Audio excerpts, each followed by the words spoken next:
할렐루야. 하나님께 박수를 영광을 올려드립니다. 귀한 찬양 감사합니다. 나는 예배자입니다. 하늘 영광 위에 살게 하소서. 여러분, 이것이 우리의 믿음의 고백이 되기를 바랍니다. 이게 우리 믿음의 고백되면은 우리 설교 내용 다 된 거예요.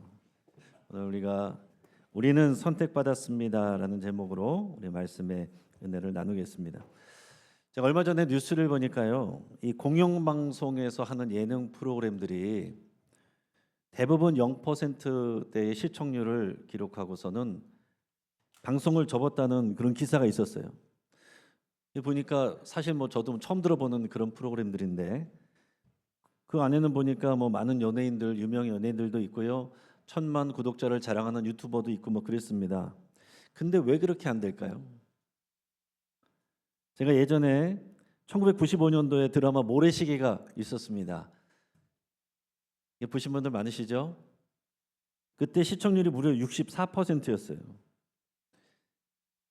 그 드라마가 방송할 때는 도둑질이 일어나지 않았대요. 도둑들도 다 드라마 보느라고 범죄 발생이 없었다는 거예요. 그만큼 국민들이라고 하면서 사람들이 그 시간에 텔레비전 앞으로 모여서 시청을 했습니다. 그래서 그때는 본방사수, 이게 이제 유행하는 말이었어요.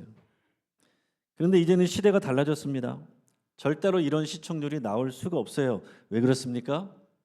선택권이 너무 많아졌기 때문에 그래요. 이제 공영방송 말고도 케이블 방송 프로그램도 많고요, 넷플릭스 같은 OTT 이런 프로그램들도 너무 많고요, 늘 손에 들려있는 핸드폰에서도 쉼없이 쏟아지는 유튜브 방송, 그런 영상물도 있기 때문에 굳이 내가 시간 맞춰서 또 요금을 내가면서 공영방송을 볼 필요가 없어졌다는 거죠. 제가 이 기사를 보면서 두 가지를 생각했습니다. 하나는 뭐냐면, 시대의 변화를 제대로 파악하지 않고 대처하지 않는 이 오만하고 게으름 때문에 그런 과거의 영광도 한순간에 무너질 수 있구나. 또 하나는 선택의 기회가 너무 많아지는 세상이구나. 그래서 무엇을 선택해야 되는지 결정하기가 너무 어려운 시대다, 이런 생각을 하게 됐습니다. 여러분, 선택권이 많아지면요, 처음엔 좋아요. 근데 시간이 가면 갈수록 이게 어려워집니다. 뭐를 선택해야 되나, 이걸 고민하느라고 어려워져요. 그래서 요즘에는 결정장애라는 말이 이렇게 유행처럼 돌아요. 왜 그렇습니까? 선택할 수 있는 게 너무 많으니까 뭐를 결정해야 될지 모르겠다는 거예요. 한 심리학자의 실험이 있었는데, 마트에다가 하루는 잼을 파는데 잼 24개 종류를 한꺼번에 진열을 했어요. 그리고 팔았고, 다른 날에는 6개 종류만 이렇게 올려놓고서 이렇게 판매를 했습니다. 비교해서 검토했는데 어떻게 됐을까요? 잼 24가지 이렇게 쫙 늘어놓으니까 사람들이 많이 왔습니다. 관심을 많이 받은 거죠. 근데 실제 구매율을 조사해 보니까 잼 6개만 놔뒀을 때가 10배 이상 팔렸다는 거예요. 선택지가 많으면요, 인간은 뇌정지가 옵니다. 그래서 이것을 심리학 용어로 선택의 마비라고 그런대요. 근데 현대인의 그 종교생활, 신앙생활도 마찬가지예요. 종교들이 많으니까 뭐를 고를까? 아이스크림 고르듯이 어떤 종교를 고를까? 나에게 맞는 종교는 뭘까? 이런 생각들을 하는 거죠. 또 우리가 기독교를 정했다 해서도 기독교 안에서도, 교회 안에서도 어떤 교회를 고를까? 또 어떤 목사님이 좋을까? 어떤 시설과 프로그램이 있는 교회가 좋을까? 고를 게 너무 많은 거예요. 고를 게 너무 많다 보니까 결국에는 고르기만 하다가 교회도 못 정하고 예배도 하지 않고 헌신하지도 않고 그냥 허송세월 보내는 사람들이 더 많아졌다 하는 얘기입니다. 여러분, 어떤 걸 선택하더라도 나만 만족하면 된다 하면은 문제가 없어요. 나만 만족하면 그게 무슨 문제가 되겠어요. 그런데 만약에 정답이 하나가 있고 그 정답을 찾아야만 된다고 하면은, 그러면 문제는 달라지는 거죠. 여러분들이 시험을 보는데 어떤 답을 쓰더라도 다 정답이라고 한다면, 나만 좋으면 된다고 한다면은 시험이 얼마나 쉬워요. 그러나 정답이 있고 그 정답을 맞춰야 된다고 하면 시험이 어려워지는 거 아니겠습니까? 근데 여러분, 우리 신앙의 문제를 많은 사람들이 전자처럼 생각하는 거예요. 나한테 맞으면 좋다, 내 마음이 편하면 좋다, 어떤 스타일의 더 종교를 선택할까, 교회를 선택할까? 나는 조용한 게 좋아, 나는 활달한 게 좋아. 기준이 자기예요. 자기가 좋으면 되는 거예요. 내 마음이 편하면 된다는 거예요. 정말 그럴까요? 신약 성경이 쓰여지던 이 시대에도 그랬어요. 세상 사람들은요 많은 신들을 섬겼습니다. 역사적으로 이 유일신교 몇 가지 빼고는 대부분이 다 다신교예요. 많은 신들을 섬깁니다. 선택지가 너무 많아요. 그래서 A라는 신도 섬기고 B라는 신도 섬기고, 그러면 내가 복받을 확률이 많잖아요. 거기다 그 당시 로마 황제도 신이라고 하고 거기다도 절하고. 근데 그 당시에 이 신약교회 시대에 이 그리스도인들은 어떤 사람들이냐? 그 수많은 신들을 섬겼어요. 그런데 복음을 듣고 예수님을 만나고 나니까 알게 된 거예요. 예수님만이 유일한 구원자 그리스도시구나. 그게 결단을 하는 겁니다. 예수님을 믿고 내가 하나님의 자녀가 되고 유일한 구원의 길인 생명의 길인 것을 알고 나는 이제 다른 신은 섬기지 않겠습니다. 예수님만 믿고 따르겠습니다. 이 결정을 한 사람들이 그리스도인이에요. 그냥 마음으로만 생각하는 게 아닙니다. 이것을 공개적으로 선포하고 그리고 자신의 정체성을 가지고 그 믿음으로 살아가는 사람들, 그 사람들이 그리스도인들이에요. 그래서 초기에는 기독교인이란 말이 없었습니다. 그리스도인이란 말이 없었고요. 그 도를 따르는 사람들, 그러니까 그 복음을 따라서 사는 사람들이 그리스도인들이에요. 여러분 생각해 보세요. 그 일이 쉽겠습니까? 힘들겠습니까? 많은 선택권이 있는데 하나만 내가 믿는다. 그 사람들 어떤 사람들이냐면 오늘 베드로전서 1장 1절에 그 수신자들의 기록이 되어 있습니다. 같이 읽어볼까요? 예수 그리스도의 사도 베드로는 본도, 갈라디아, 갑바도기아, 아시아와 비두니아에 흩어진 나그네. 이 사람들이 수신자야. 처음 이 편지를 받는 사람들입니다. 이 지역은 지금 이 튀르키예, 이 터키 지역에 다 위치해 있습니다. 그 당시에는 소아시아 지역이라고 그랬어요. 흩어진 나그네다. 흩어져 살았습니다. 근데 그들이 왜 나그네냐? 이건 의미가 있어요. 그 당시 나그네는 권리가 없습니다. 이 사람들이요 예수 믿는 것 때문에 권리를 인정받잖아요. 왕따를 당해요. 생각해 보세요. 예수 믿는 것 때문에 직장에서 잘립니다. 재정적으로 어려움을 경험합니다. 그래서 가정에 갔는데 믿지 않는 사람들하고 자꾸 갈등을 해요. 동네 어떤 모임을 가도 왕따를 당해요. 또 지역에 재미있는 축제가 있을 때 가고 싶은데 옛날에는 잘 갔는데 이제는 갈 수가 없어요. 안 가요. 왜냐하면 대부분이 다 그것은 우상 숭배하는 그런 행사들이고 거기에는 음란한 성행위가 항상 함께 있습니다. 그래서 옛날에는 아무 생각 없이 즐겁게 지냈는데 거기에 참여했는데 이제는 내가 예수 믿고 나니까 그럴 수가 없어요. 안 갑니다. 그러니까 사람들이 뭐라 그래요? 그리스도인들 보고 광신자, 이상한 사람들. 그러니까 그 사람들이 나그네처럼 살 수밖에 없는 거예요. 소외돼서 살 수밖에 없는 거예요.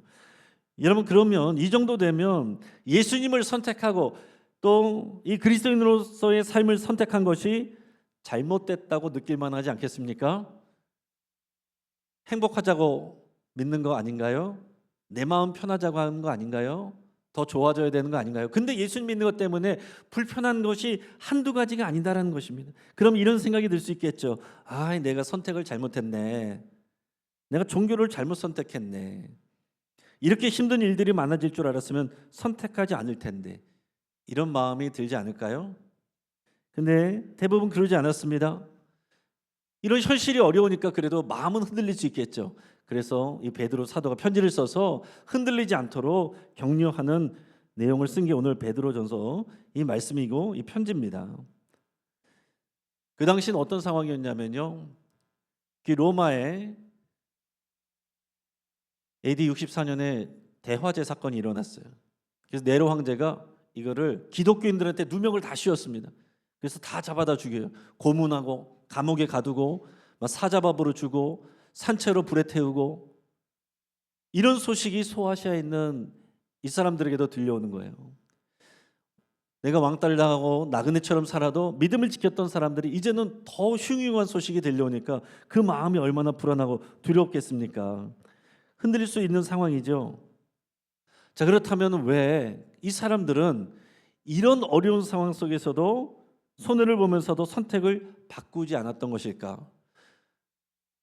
행복하려고 한 건 아닌 것 같은데, 그리스도인으로 사는 것이 그들에게 왜 그렇게 중요한 의미였을까? 이 질문이 오늘 우리에게 있어야 됩니다.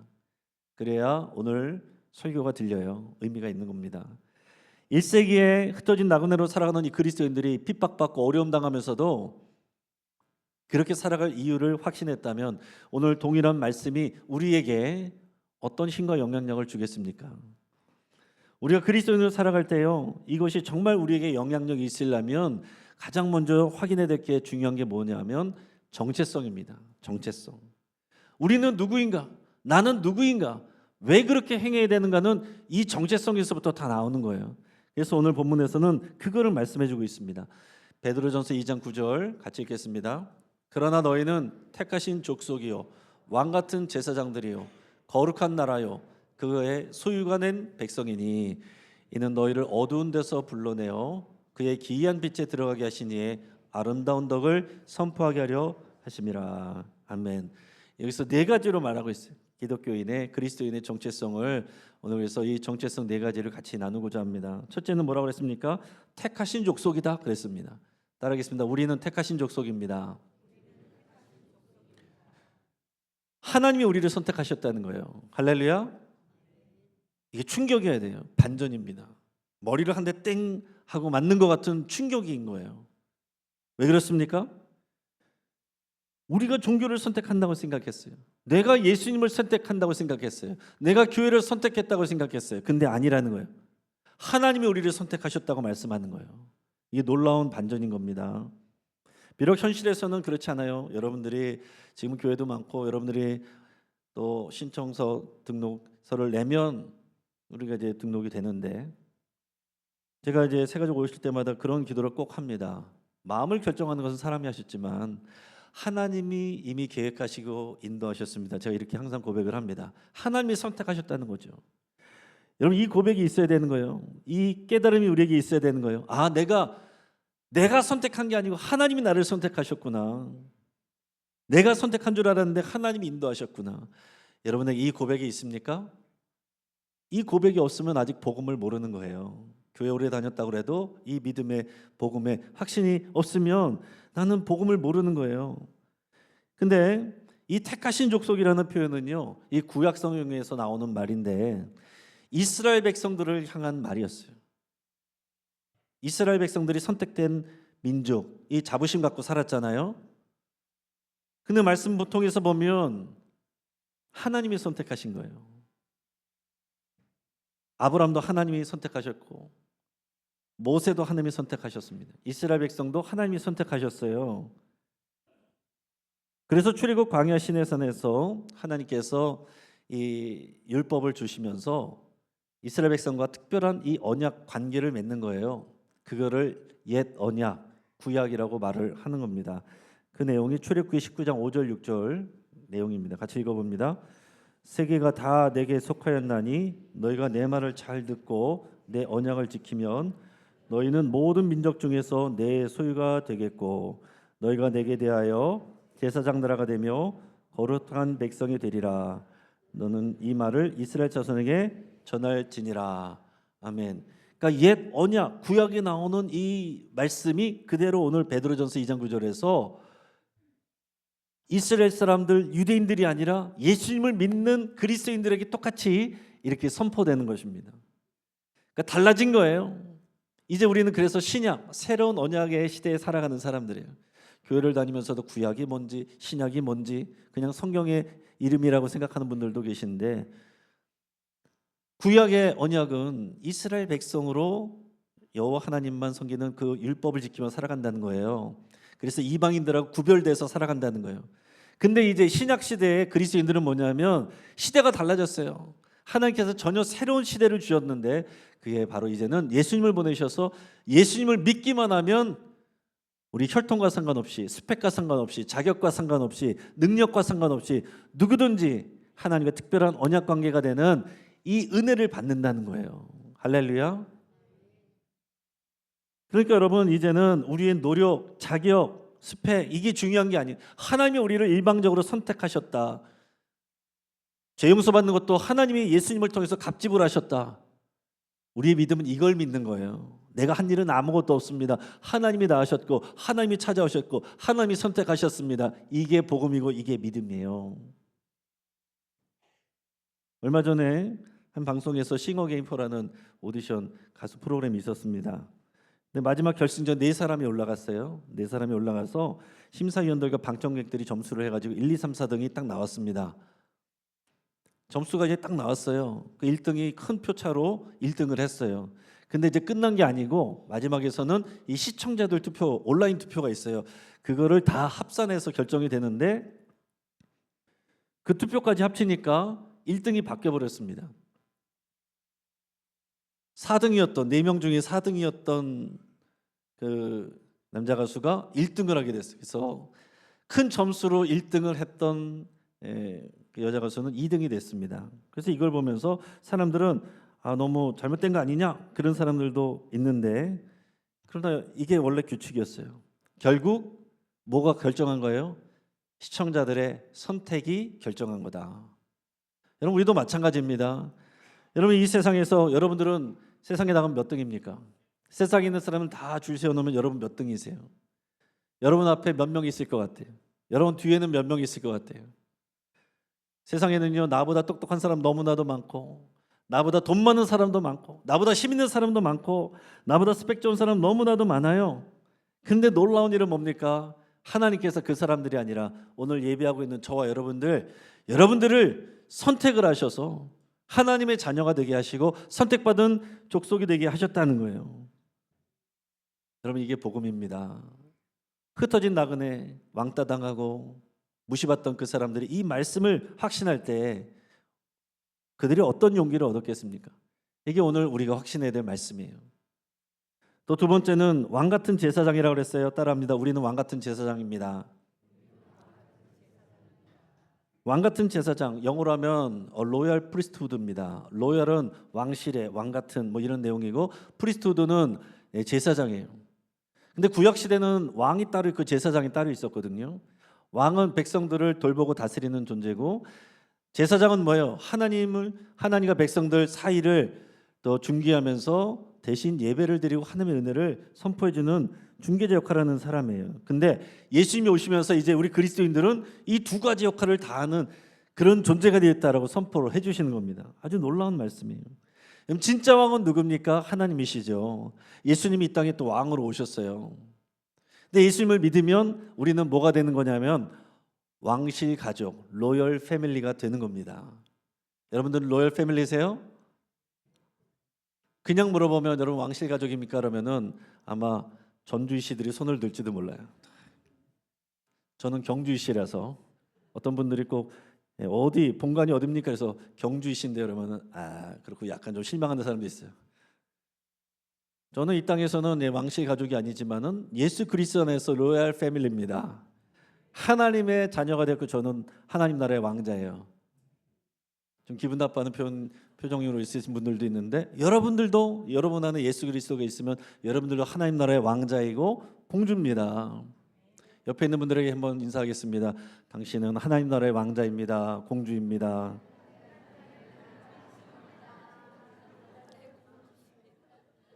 여러분, 그냥 웃자고 하는 소리가 아니에요. 이게 진짜 우리의 믿음이어야 돼요. 그래서 세상 사람들이 볼 때 그리스도인들은 왕자병, 공주병이 있어야 돼요. 그 시각을 갖고 살아가야 돼요. 근데 세상의 로열 패밀리들, 그들하고 다른 겁니다. 그들은 어때요? 으스대고 굴림하고 약한 사람들을 학대하죠. 그러나 진짜 왕으로 오신 예수님은 어떻게 했습니까? 예수님은 권위가 있으셨지만 겸손하셨어요. 낮은 자리로 가셨어요. 희생하기까지 섬기셨어요. 그 로얄 패밀리, 우리는 그 로얄 패밀리라는 것은 그 예수님을 따라가는 거예요. 그러니까 로얄 패밀리로 산다는 것은 그런 예수님의 삶을 따라가는 겁니다. 예수님의 애티튜드, 그러니까 그분의 품위, 그분의 자세, 그분의 인격, 이거를 따라가는 거다 하는 얘기입니다. 그러니까 우리 그리스도인들은요, 이 왕실 가족으로서의 자존감을 가지고 살아가야 된다는 거예요. 주눅 들지 말란 얘기예요. 제사장은 뭡니까? 하나님과 사람 사이 중재자 역할을 하는 사람이에요. 쉽게 말하면 다리를 놓는 사람들입니다. 그렇기 때문에 우리의 이 정체성에는요 다른 사람들이 들어있어요. 그래서 신앙생활하고 교회 다니면서 나는 사람들은 신경 쓰지 않을 거야. 나는 하나님께 예배만 할 거야. 내가 원하는 사람들과만 재밌게 지낼 거야. 그럴 수 없다라는 것입니다. 왕 같은 제사장은 그렇지 않다는 거예요. 자, 세 번째, 우리는 거룩한 나라다 그랬습니다. 따라하겠습니다. 우리는 거룩한 나라입니다. 이 세상 속에서 우리가 구별된 존재로 살아간다는 표현이에요. 여러분, 우리 그리스도인들은요 이런 표현 많이 하는데 이중국적자입니다. 이중인격자란 말이 아니에요. 이중국적자. 이 땅에서는 대한민국 국민이고요, 그리고 하나님 나라의 시민이에요. 아멘. 이 확신을 갖고 살아가야 되는 거예요. 그래서 이 땅에서 우리가 대한민국 국민으로서 의무를 다하고 건강한 시민 의식을 가지고 살아가야 됩니다. 동시에 우리를 이끌어가는 하나님 나라 백성의 이 정체성이에요. 근데 만약에 하나님 나라의 법과 이 세상의 법에 부딪힌다, 그럼 뭘 따라가야 되겠습니까? 하나님 나라의 법을 따라가야죠. 하나님 나라, 이 거룩한 나라라는 이 개념이 더 본질적인 거예요. 여러분, 이 세상의 특징은 어떻습니까? 세속적입니다. 나의 이익, 나의 성공, 나의 쾌락을 위해서 열심히 살아가요. 경쟁합니다. 그게 행복이래요. 그러나 하나님 나라의 특징은 거룩이에요. 추구하는 것이 거룩입니다. 그래서 여러분, 그리스도인들에게 있어서 인생의 목적은 행복이 아니라 거룩입니다. 이렇게 표현을 하는 거예요. 세상은 뭐라고 가르칩니까? 어차피 썩어질 몸뚱아리, 오늘을 즐기자, 이렇게 외치지만 하나님 나라 법은 이렇게 외칩니다. 우리의 몸은 거룩한 성령의 전입니다. 그래서 우리의 몸과 마음을 깨끗하게 하고 건강하게 관리해야 될 이유가 여기 있는 거예요. 세상은요 음란하고 더러운 것들을 무감각하게 즐깁니다. 괜찮다라고 말해요. 권리라고 말합니다. 하지만 우리 그리스도인들은 거룩한 나라이기 때문에 음란하고 더러운 것들을 거부해야 돼요.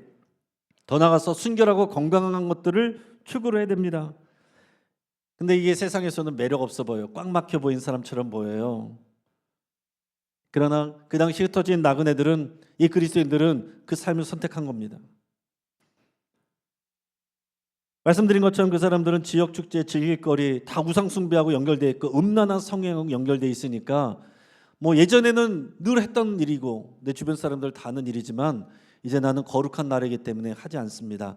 결정을 하는 겁니다. 결단을 하는 겁니다. 오늘 이 시대에 우리 사회를 보세요. 젊은 사람들에게 마약이 많이 퍼지고 있다는 소식들이 굉장히 많이 들려오고 있습니다. 자유분방한 성생활이 방송에서 아무렇지도 않게 얘기됩니다. 그런 곳에는 항상 술과 담배가 기본이에요. 음란함과 술과 담배, 마약 다 연결되어 있는 거 보이지 않습니까?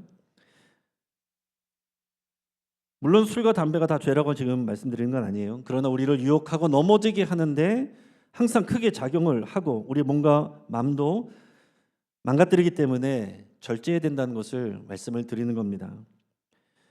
우리 교회는 그건 아니지만 교회 전체적으로 교회 다니는 한국교회 청년들 안에서도요 혼전 동거를 하는 사람들이 있을 거예요.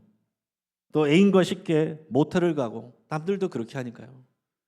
이제는 예능에서 TV에서도 그거를 아주 대놓고 자랑스럽게 얘기를 해요. 술 담배를 즐기면서도 또 이건 죄가 아니야, 구원과 상관없어 라면서 스스로 자위를 합니다. 여러분, 우리가 거룩한 나라로 부름받았다는 것을 여러분 기억하시길 바랍니다. 그렇게 해도 세상에서는 뭐라고 하잖아요. 박수 쳐줍니다. 세련됐다고 말해요. 그러나 우리는 거룩하고 건전한 삶을 추구해야 될 거룩한 나라로 부름받았습니다. 자, 네 번째, 우리는 그의 소유된 백성이래요. 여러분, 이 표현도 참 놀라운 표현이에요. 하나님의 소유가 되었다. 이거는 하나님의 특별한 소유라는 표현인데 그 원어적인 뜻은요 하나님의 특별한 보물이란 뜻이에요. 이 고대 근동 시대에서 왕들은요 자신의 특별한 보물을 따로 보관을 했는데 일반 재산과 따로 구분을 해서 세귤라라고 하는 특별 보물함에다가 보관을 하고 잘 모셨대요. 하나님은 우리를 그런 존재로 여기신다는 거예요. 여러분, 세상에서 우리가 하면 저 뒤에 쓰세요, 줄 쓰세요 이렇게 할 수 있지만 하나님은 우리를 특별한 존재, 특별한 보물, 세귤라라는 특별한 보석함에 보관하는 보물처럼 우리를 대하신다는 겁니다. 우리 자신이 그렇게 여기진다는 것을 확신해야 되고 다른 사람들도 그렇게 봐야 되는 거예요. 여러분 각자 고백해 보겠습니다. 나는 하나님의 특별한 보물입니다. 여러분 이게 굉장히 중요한 게요. 교회를 다니지만 그리스도인들이지만 열등감에 사로잡혀서 힘들어하는 사람 굉장히 많습니다. 특히 청년들 젊은 층에서 이 끊임없이 비교되는 이 세상 속에서 평가받는 세상 속에서 열등감에 사로잡히는 젊은이들 많아요. 물론 어른들도 그렇습니다. 자존감이 무너져요. 사람들의 말에 자꾸 흔들리고 상처를 받습니다. 그냥 들어주고 대화를 할 수 있는 것도 자꾸 방어 기제가 먼저 나가요. 그래서 오늘 본문 말씀을 여러분 잘 묵상하시길 바랍니다. 같이 읽어볼까요? 우리는 하나님이 먼저 선택하신 사람들입니다. 우리는 하나님 나라 왕실 가족들입니다. 하나님과 이 세상 사람들에게 다리를 놓는 사람들입니다. 우리는 하나님의 거룩한 나라입니다. 우리는 하나님의 특별한 보물입니다. 아멘. 이 정체성으로 살아가시길 바랍니다. 어저께 우리 예꿈 어린이부에서 아이들과 학부모들과 교사들 약 50명 가까운 분들이 인원이 추운 날씨에 연탄 배달 봉사를 다녀왔어요. 지금도 연탄을 떼고 사는 분들이 있다라는 사실에 새삼 놀라기도 했고요. 근데 그 지역이 강남에 있다는 사실에 또 놀랐습니다.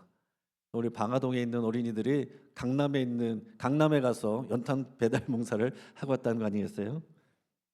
이 강남의 구룡마을은 1970, 80년대 이 강남권이 개발되면서 또 쫓겨난 철거민들이 이주하여서 형성된 무허가 판자촌을 중심으로 된 그런 동네랍니다. 그러니까 지금도요 화려한 강남의 빌딩들 그 사이에서 그 뒤에서 어려운 이웃들이 연탄 보일러 떼면서 살아가고 있는 겁니다. 근데 아이들이요 그냥 모여서 가는데 연탄이 뭔지를 몰라요. 연탄을 본 적이 없어요. 그 아이들이 엄마한테 물어봅니다. 근데 엄마 연탄이 뭐야? 그냥 좋은 일 하는 건 줄 알고 좋은 일 하는 거라니까 그냥 부모님과 함께 가서 연탄을 열심히 날았습니다. 어제 바람이 많이 불었잖아요. 눈도 많이 온다고 그랬었는데 기도 가운데 그래도 좋은 날씨 주시고 눈비도 안 오게 하셔서 모든 봉사를 잘 마칠 수 있게 하셔서 참 감사를 하나님께 드립니다. 그리고 놀고 싶은 주말에 다들 놀러 가고 싶은 주말에 어려운 이웃들을 생각하며 이런 봉사활동 기꺼이 참여한 자녀들과 함께 참여한 우리 학부모님들 칭찬합니다. 아직 아이들은 왜 이런 일을 해야 되는지 잘 모를 수도 있어요.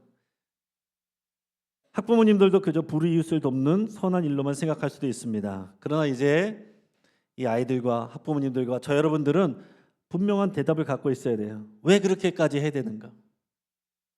왜 그렇습니까? 우리는 하나님의 선택받은 백성들이고 이 정체성은 세상 사람들을 섬기는 사명으로 이어지기 때문에 그런 거예요. 그게 오늘 본문의 뒤편에 있습니다. 같이 있습니다. 이는 너희를 어두운 데서 불러내어 그의 기이한 빛에 들어가게 하시니에 아름다운 덕을 선포하게 하려 하심이라.